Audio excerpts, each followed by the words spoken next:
Hi everyone, my name is Tryple, and in this first video tutorial I'm gonna talk to you about sound design. Take a look to these Snails type sound design bass that sounds like this.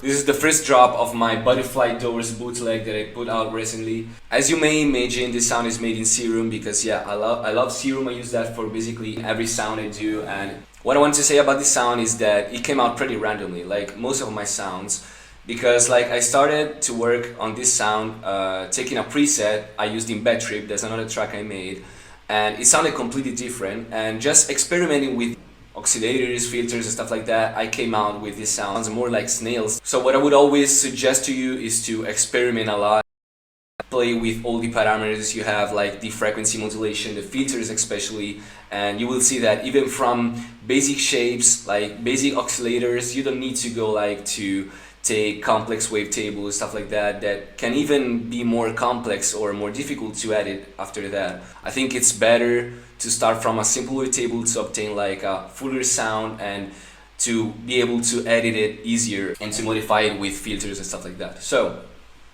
I'm gonna show you like how to make this sound from scratch, but what I can already say is that most of the work is made from these frequency modulations, like the oscillator A is modulated from the oscillator B and the oscillator B is modulated from the sub, and they are basically just a sine wave and a square wave on the oscillator B and on the sub. I'm just gonna create another serum, open another serum on init, and I'm just gonna copy this MIDI pattern so that I don't have to focus on that and focus only on the sound design part. So of course right now this is an init patch, it will sound like this.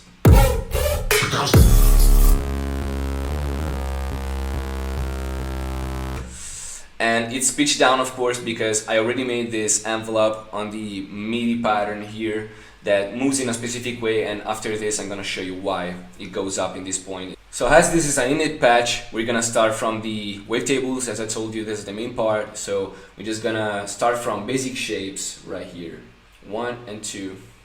And as I showed you in the already made patch, this starts from a sine wave and a square wave, so we're just gonna put this right here. And of course this sub, that doesn't have to be direct out, this is just a normal sub, and we're just gonna put like a square sub even here.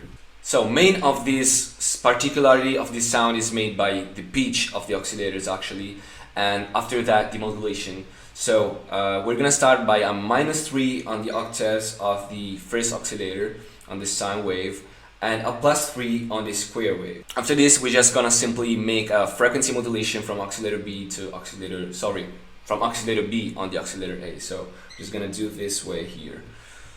And we're gonna do the same on the second oscillator, but instead of the oscillator A, of course, we're gonna modulate the sub oscillator. And I forgot to say we got to make like a -2, sorry, not -4, -2 on the sub oscillator. We're gonna turn the level of the second oscillator all the way down and just gonna keep the first oscillator to this level here for the moment. And turn down all the way down the oscillator of the sub, because we don't want to hear the actual wavetable of the sub. We're just gonna take this as a modulation for the second oscillator, so we just don't want to hear it, and turn the level all the way down. So we're gonna just start with the LFO. I made something like this that is pretty simple, like just a normal LFO, nothing complex. I usually prefer to modulate everything with the rate when I want to change the LFO. Some other people like more to use like the macros and stuff like that, because you can control better the sound and the movements. So this LFO will just control basically everything, because I always just use one LFO or even more LFOs, but in this particular sound I just used one LFO to control pretty much every parameter. So first of all we're gonna put the LFO on the level of the first oscillator, because this controls mainly the volume, and when the sound goes like boom, that's what it does. It makes a level go from all the way up to all the way down with the LFO. After this we're gonna put a short LFO on the frequency modulation from B on the first oscillator, and we're just gonna put it around here. Right now if I'm gonna play this sound, it will sound something like this. And if I play the MIDI pattern, as we're modulating the pitch inside the MIDI pattern, we gotta turn up the band here to plus 12 semitones and minus 12 semitones, because we're gonna modulate the pitch to create an effect that makes the sound slower and the pitch go up or down. So this is the first thing we did, but you're gonna hear the changes when you're gonna put the LFO on the FM sub, because if you turn up the FM sub, look what it changes. As you see, this creates some sort of glitches inside the sound, and that's what makes the sound particular and what's gonna create actually these Snails effects we're gonna try to replicate. So also here a short LFO on the frequency modulation of the sub, and we're gonna put it around here, like around 30%, 33%, and it'll sound something like this.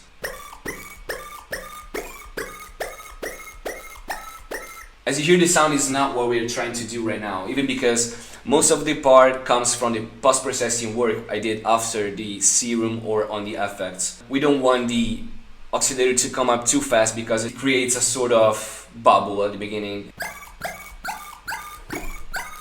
At this point, we're gonna just add some noise, because I added a noise in the other oscillator. Changed the sound many times in the process. At first, the drop was emptier and the noise was doing big part of the job, because it was making the drop fuller with the noise in the background.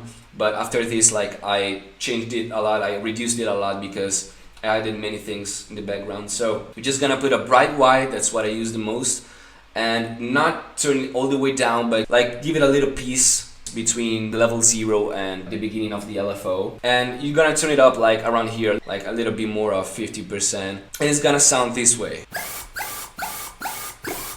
So right now the sound is just noise and a little bit of the effect you hear in the background, but that's because we still have to make the changes on the filter and the post-processing part. The distortion in the sound is important, that's what I'm gonna do after this, because that's what it gives the mid-frequency coming out of the sound, because otherwise it would be, as you hear, mainly bright white noise and stuff like that. So what I'm gonna do now is to activate the filter. We're gonna put on it this a simple flanger plus, and it's gonna give more room to the sound, because as I showed you before, this sound comes mostly from the oscillators, but the flanger gives it a little bit of tone more. So we're just gonna put a flanger plus here and activate the filter for oscillator A, B, and sub. And we're also gonna give it the key. Turn down the cutoff to around 30%, 25% of the parameter, but yeah, something like this. And we're gonna put an LFO on the resolution, not so much, just around here. Put like 25% of the LFO. Turn down the mix to around 60% because we don't want to hear it so much. And the drive to put out a little bit of the level, because otherwise it would be too quiet. So just around 20%. So now that we've made these changes, the sound is this. As you can hear, it's too much noise, but now it's gonna change because we're gonna put the effects on it. So of course the hyperdimension, I'm just gonna keep the mix pretty much here. It doesn't matter, like this is just what you prefer. If you want the sound more stereo, more detuned, you're just gonna put up the mix and the unisono. Otherwise you're just gonna decrease it because you want the sound more dry. The dimension expander, I always use this setting pretty much, like I always put the size down and increase a little bit of mix, but if you want you can even just put an LFO here to have the mix up only when the sound plays and not like as a sort of short reverb. So after this we're just gonna add distortion, that as I told you is the main part of the job here, because the distortion is what puts out all this graded effect that we want to create on this nail sound and puts down the noise. It becomes just the background of the sound design here. So what I did here is a diode 2, that's the kind of distortion I put, and you actually want to distort it so much so that this effect creates. We're just gonna put like the drive around here and the mix pretty much around here. If you want you can modulate the same with the LFO, but it's just up to you. I think that even just a normal distortion here it's pretty fine, like it's totally fine. And now with the distortion the sound is gonna be like this. As you see, this makes a huge difference. After this, I just put a filter with a normal like multi HB12. That's what I use the most on the filters. And I put an LFO on the cutoff. Here you press Shift and Alt and clicking on the automation, it will change from both sides LFO to a normal like envelope. So the cutoff is gonna be something like this. And also you're gonna put out a little bit the drive. An LFO also on the resolution that has to go a little bit more, something like this. And especially on the frequency. So here on the frequency we're gonna put something around here. And as you see, the sound now is even too much filtered, and that's why we're gonna turn down the mix, so around 75%, and it will sound like this. Basically, we could simply just turn up the LFO of the cutoff a little bit more and it will sound more clear. So the only thing that's missing here in the serum effects is the compressor. And we're just gonna take a normal multiband, so it's a sort of OTT that we're gonna put after this chain, and turn down the threshold around here. Make your music stand out, get more views, and way more engagement. Bring your music to life. Get Music Visualizer in every format, even for social media. Get started today. The link is in the description. Here to have more loudness, and the ratio down to here pretty much.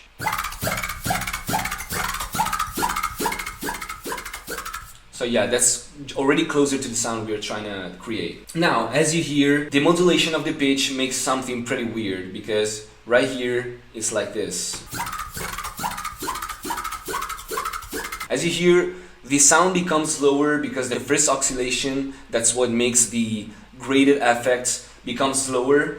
But the pitch of the second oscillator that gives like the high tone of the sound becomes like high pitched. So right now what we're gonna do to fix this thing is to put a frequency shifter that we're gonna use to give another tone to the sound and also make it pitch down instead of pitching up. As you see in the sound that I already made, it goes like this.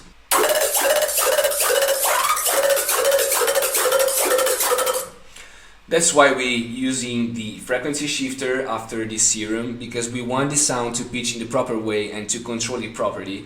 And I use a lot of frequency shifter. I suggest always to use it because it's great to edit the sound, even when you want to resample your sounds and try to edit them. Frequency shifter is a really good alternative to like using other filters or stuff like that, other effects. I always prefer to work a lot on the frequency shifter. So we're just gonna use a normal shift mode and turn down the course of the frequency shifter down to minus 560 Hz. And that's gonna sound like this. It's gonna be more noisy. You're gonna lose some of the mid frequencies you had on the graded part, but they're gonna come up later. For now, let's just forget the fine of the frequency shifter. That's what we're gonna use to pitch down instead of pitching up. Let's focus on the other part of the post-processing work of the sound. So what I added to was another OTT after the frequency shifter. I wanted to put it after so that the frequency that it shifts get more compressed and louder. So here is the OTT. The time is always like all the way up for me because I don't want the sound to be over compressed and put out other frequencies or volume that I want to put down. So time all the way up and a little bit of output if you want. But mainly we're just gonna change sound here, like how much high it compresses. I just turned up a little bit more of compression here on the mid frequencies to put up these mid frequencies I told you that makes the sound graded. But right now the main job is gonna be the equalizer. So I'm just gonna use an equalizer here, a Pro Q, make a low cut to cut everything that we don't wanna hear in this sound, so all the low frequencies.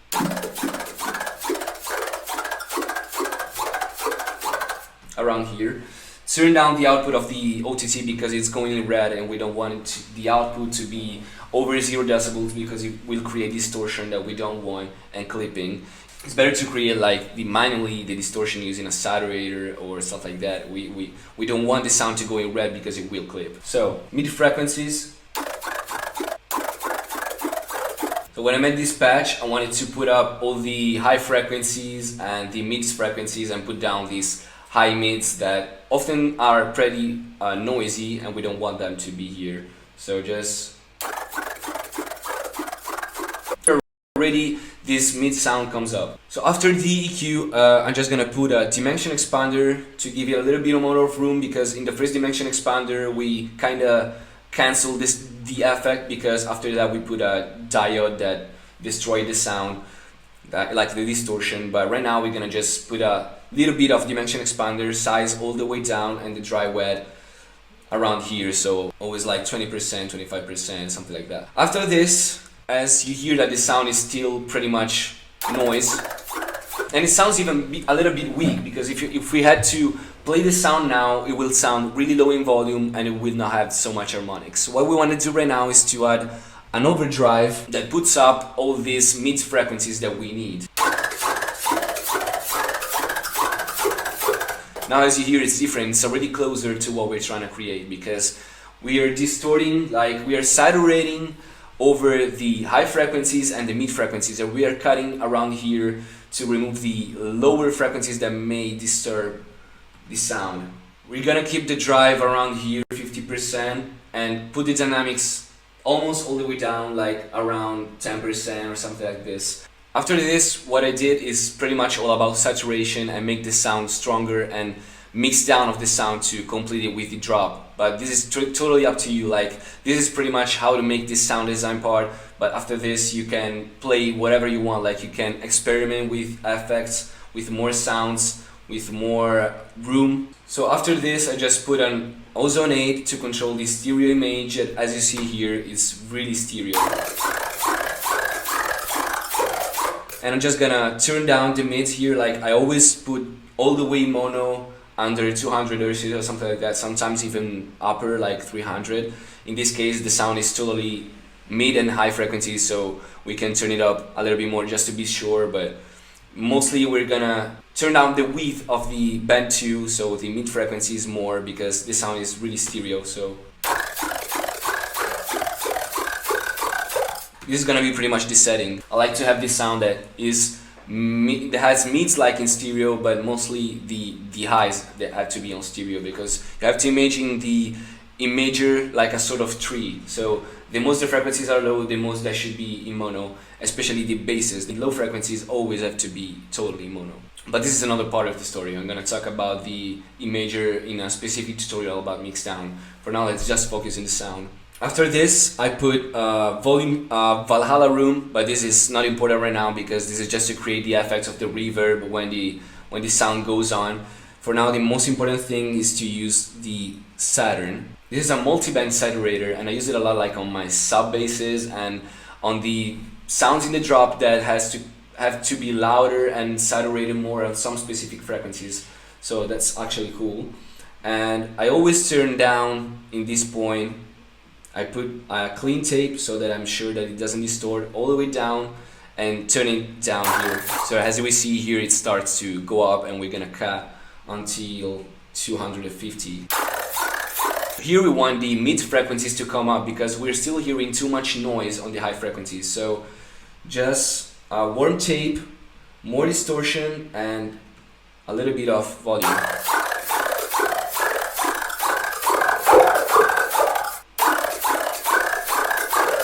So right now we have our sound, and also here a little bit more of saturation just to be sure. But pretty much the saturation here is okay. I always just put, after everything, a Camel Crusher with a British clean setting just to give it a little bit more of compression and keep it limited to maximum 0 decibels so it doesn't get in red.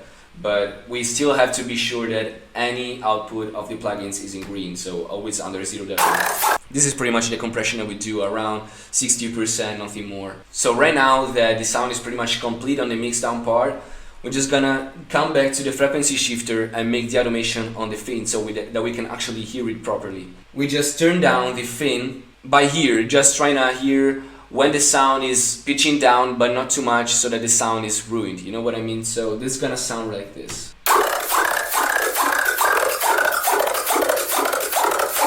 Except this, what I did on the chorus is a little bit of automation when we made this pitch envelope. That's why I did this modulation here on the pitch, because I wanted the sound to become faster in this point so that I could turn up the chorus of the frequency shifter and pitch it up.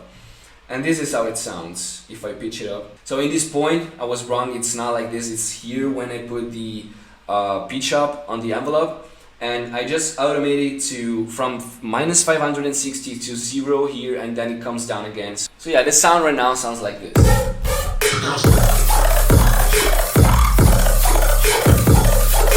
Of course, it's not like the exact same as the sound I started from, because even some little details can change the sound, but you have an idea on how to create it, and you can just experiment how you want to change the sound and make it particular, create your own shape of the sound. So yeah guys, this is pretty much it. This is how to make this kind of Snails type sound design base. You can experiment with these effects, shifters and modulations and filters inside Serum to change the sound even more and create something new, because as I said, it's all about like trying new things.